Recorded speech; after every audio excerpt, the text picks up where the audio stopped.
جنات کی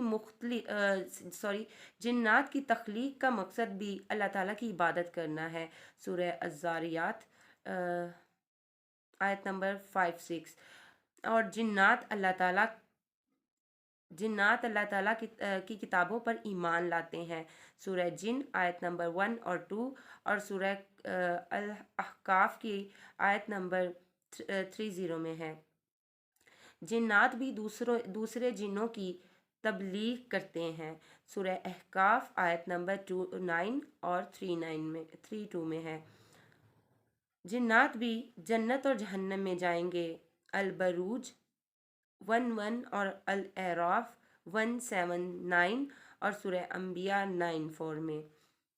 جنات غیب کا علم نہیں رکھتے، یہ سورہ جن میں 2:6 اور سورہ سبا میں 1:4 میں ہے۔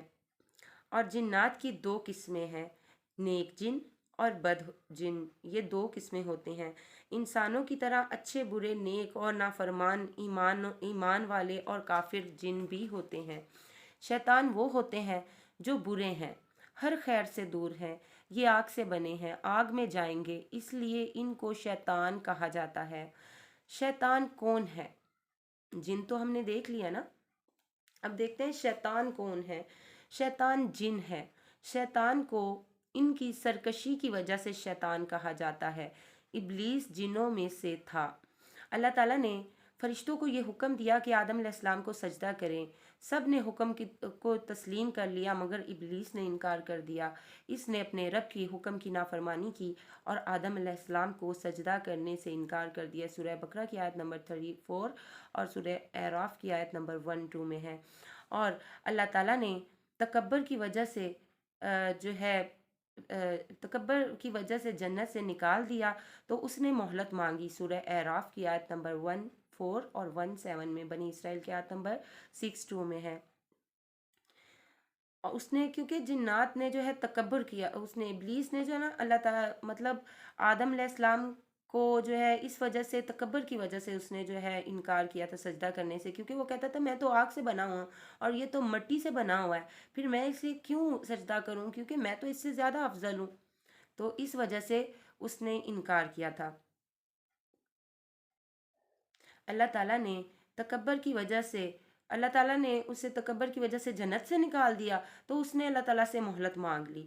ابلیس شیطان اکبر ہے۔ سورہ کاف میں 5:0 میں رب العزت نے خود فرمایا ہے، ابلیس اور اس کی نسل اپنے اعمال کی وجہ سے اللہ تعالیٰ کی رحمت سے دور ہیں۔ آگ ابلیس کا مادہ تخلیق ہے، اس لیے اس کے اندر حسد، بغض، کینہ، غصہ اور فخر و غرور ہے۔ اللہ تعالیٰ نے شیطان سے بچنے کا حکم دیا ہے۔ سورہ اعراف میں 2:7 اور سورہ فاطر میں 6 اور سورہ نساء میں 1:20 میں ہے۔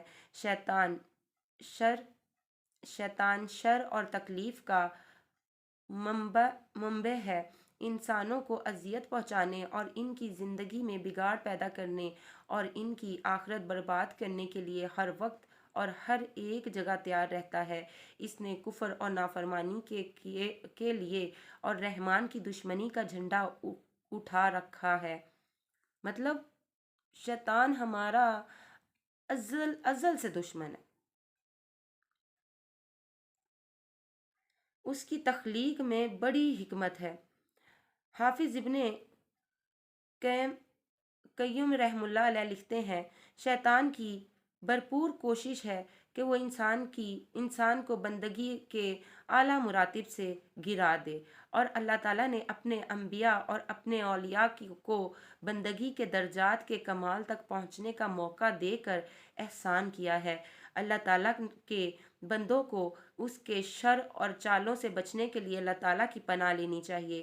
اللہ تعالیٰ نے شیطان کو عبرت بنا دیا ہے۔ شیطان کے لیے لعنت ہے، جہنم کی آگ میں ہمیشہ رہنا ہے۔ یہ ہر اس شخص کے لیے عبرت ہے جو اس کے حکم کی مخالفت کرتا ہے اور اس کی اطاعت سے تکبر کرتا ہے اور نافرمانی کرتا ہے، اصرار کرتا ہے، جیسا کہ ابو البشر نے اللہ تعالیٰ کے حکم سے نافرمانی کی، پھر توبہ کی اور نادم ہو کر اپنے رب کے طرف لوٹے۔ یہ سورہ طٰہٰ کی آیت نمبر 1:1 اور 1:2 میں ہے۔ اور ابلیس کی تخلیق میں تخلیق اور اس کی ایجاد میں بندوں کے لیے امتحان ہے۔ اللہ تعالیٰ لوگوں کو ان کے مالوں اور ان کی جانوں کے معاملے میں امتحان میں ڈالتے رہتے ہیں۔ اللہ تعالیٰ سے دعا ہے کہ ہمیں اس امتحان میں سے سرخرو فرما دے، آمین۔ اب جو ہے تھوڑی ویڈیو لمبی ہو جائے گی، تو آج کے لیے میں سوچ رہی ہوں بس اتنا ہی۔ تو انشاءاللہ یہ ہمارا جو موضوع ہے شیطان پر جنات اور شیاطین پر ایمان، یہ ابھی ختم نہیں ہوا ہے۔ تو اگر یہ میں پڑھنے بیٹھ جاؤں گی تو زیادہ لمبی ویڈیو ہو جائے گی، تو اس لیے اس کو انشاءاللہ ہم کل شروع کریں گے، شیطان کے کیا اہداف ہیں۔ تو آج کے لیے بس اتنا ہی، اپنی دعاؤں میں یاد رکھیے گا۔ تو انشاءاللہ اگلی ویڈیو میں جو ہے اسی ٹاپک پہ ہم بات کریں گے۔ تو آج کے لیے اتنا ہی، اور دعاؤں میں یاد رکھیے گا۔ اور جن لوگوں نے میرے چینل کو سبسکرائب نہیں کیا ہے وہ کائنڈلی سبسکرائب کر لیں، اور میری اسلامک ویڈیو کو زیادہ سے زیادہ شیئر اور لائک کریں۔ اسی کے ساتھ اللہ حافظ۔